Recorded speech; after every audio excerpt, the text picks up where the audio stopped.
السلام علیکم۔ رمضان کا پہلا عشرہ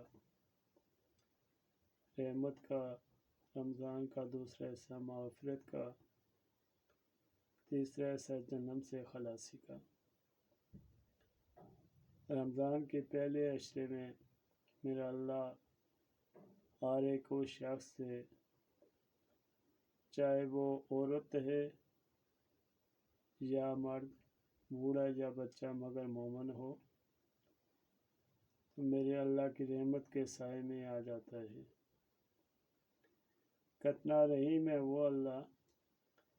انسان نیت رمضان کی کرتا ہے، رحمت میرے اللہ کی اس کو گھیر لیتی ہے۔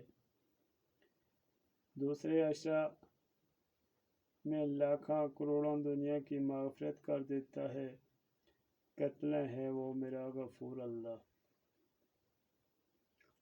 تیسرے عشرے میں خرباں گناہگاروں کے بہانے تلاش کر کے جنت سے خلاصی کے ٹکٹ جاری کر دیتا ہے، پیمانے جاری کر دیتا ہے۔ وہ ہے آپ کا اور میرا اللہ۔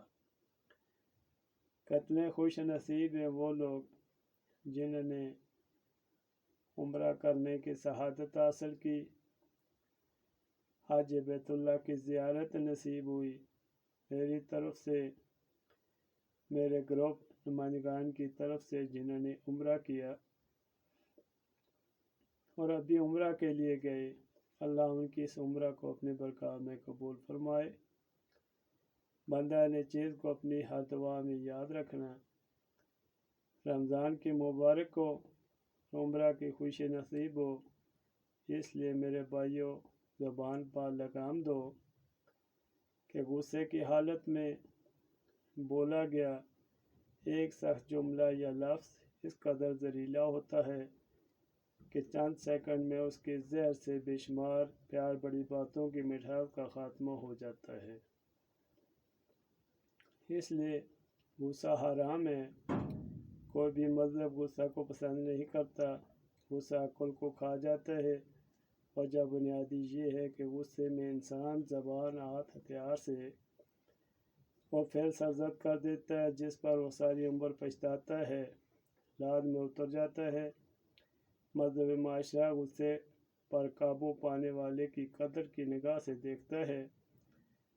ہم سب کو دفتر، گھر یا روزمرہ زندگی میں اپنے غصے کو کنٹرول کرنا چاہیے۔ غصے کو تھوک دینا مذہب اسلام میں انسان کا شیوہ ہے۔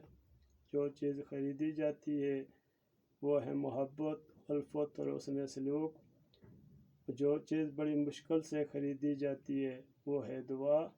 جو چیز بیچی جاتی ہے وہ علم، اور جو قابو میں کی جاتی ہے وہ زبان کا غصہ۔ جو ہر پل ساتھ رہے وہ ہے میرا اور آپ کا